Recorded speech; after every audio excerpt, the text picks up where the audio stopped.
Quando a gente fala da criminalização da apologia da ditadura, a gente tem que vir nos conceitos aí que foram falados, que é a tolerância do regime democrático com a intolerância. Quer dizer, o regime democrático ele garante a liberdade de expressão, mas essa liberdade de expressão não pode ir até o momento que aquele que usa a liberdade de expressão decide ou propugna a própria destruição do Estado Democrático de Direito. Isso é analisado na ciência política. Nós temos duas teorias, basicamente duas escolas jurídicas.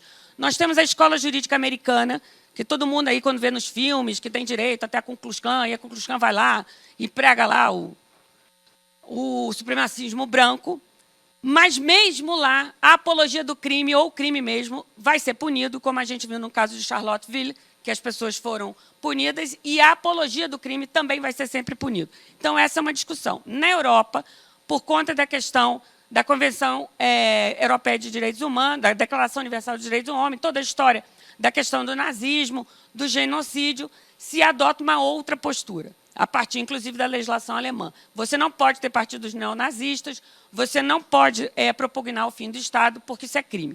E você não pode negar o Holocausto. Então, recentemente, inclusive, houve uma decisão, mais uma, da Corte Europeia de Direitos Humanos, falando do negacionismo, né, que é a expressão que a gente usa quando a gente diz não houve, que é diferente daquilo. No tempo da ditadura era bom.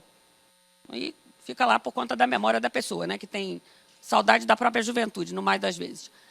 A questão é como a memória vê. Agora, outra coisa é dizer, a ditadura não existiu. Ou o regime, dê o nome que quiser, golpe de Estado, regime, esse é o negacionismo, que é isso que é a questão do Holocausto, negacionismo do Holocausto. Então, a Corte Europeia diz que o negacionismo não pode se albergar na Convenção Europeia de Direitos Humanos e na liberdade de expressão. Recentemente, nós tivemos mais uma decisão sobre isso.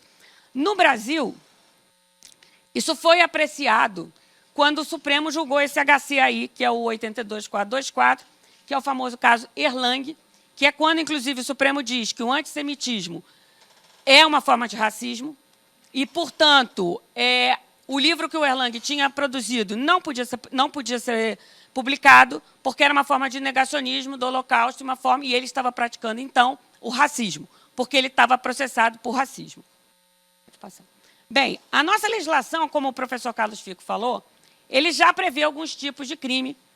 E são crimes que punem não a liberdade de expressão, mas a própria atuação para a questão da destruição do Estado Democrático de Direito. Então, o que é importante é a pessoa não pode se utilizar da liberdade de expressão para pregar a própria destruição do Estado Democrático de Direito, aonde não tem liberdade de expressão, né? Porque seria uma incoerência. Então, Michael Ozer fala isso, que é um cientista político americano, que é a tolerância, até onde vai a tolerância com os intolerantes. A Lei de Segurança Nacional tem esses crimes e a Lei de Segurança se aplica a qualquer um. No ano passado, quando nós tivemos as greves dos caminhoneiros, nós tivemos, entre várias coisas das greves dos caminhoneiros, pregação da ditadura, enfim, houve abertura de inquéritos policiais a pedido do Ministério Público Federal para investigar essas pessoas que estavam pregando a ditadura. Então, a Lei de Segurança Nacional ela é uma lei que, embora de 83, mas ela é uma lei que é usada. Denúncias são mais complicadas, né? Porque aí a gente tem essa questão da liberdade de expressão. Mas esse instrumento existe. Pode passar.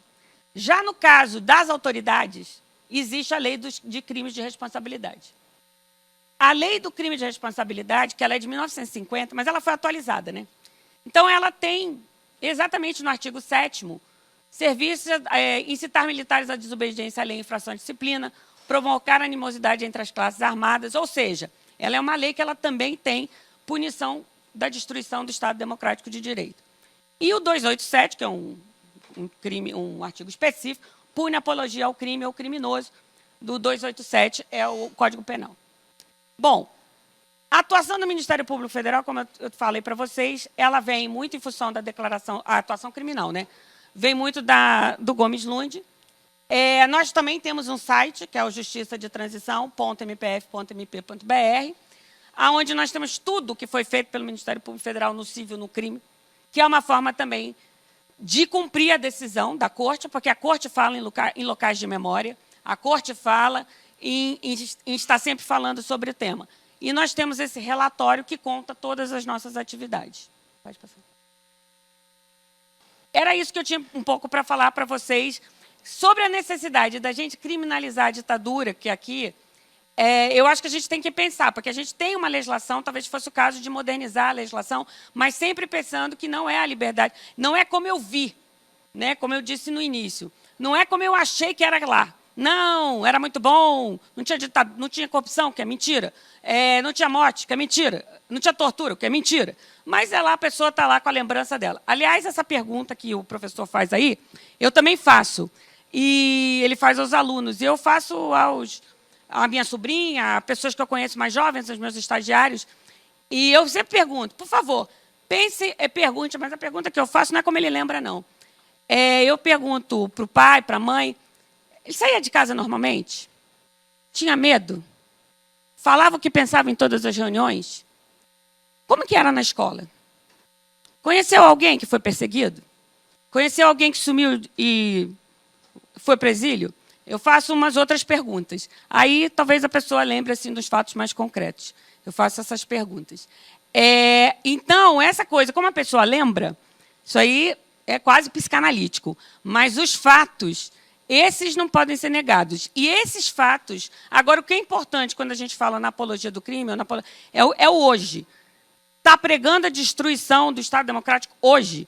A pregação do Congresso Nacional hoje. Está dizendo que tem que fechar tudo, mesmo quando eu não gosto. Né? Fechar não é bom, não. Nem o Legislativo, nem o Judiciário, nem o Executivo, nem o Ministério Público.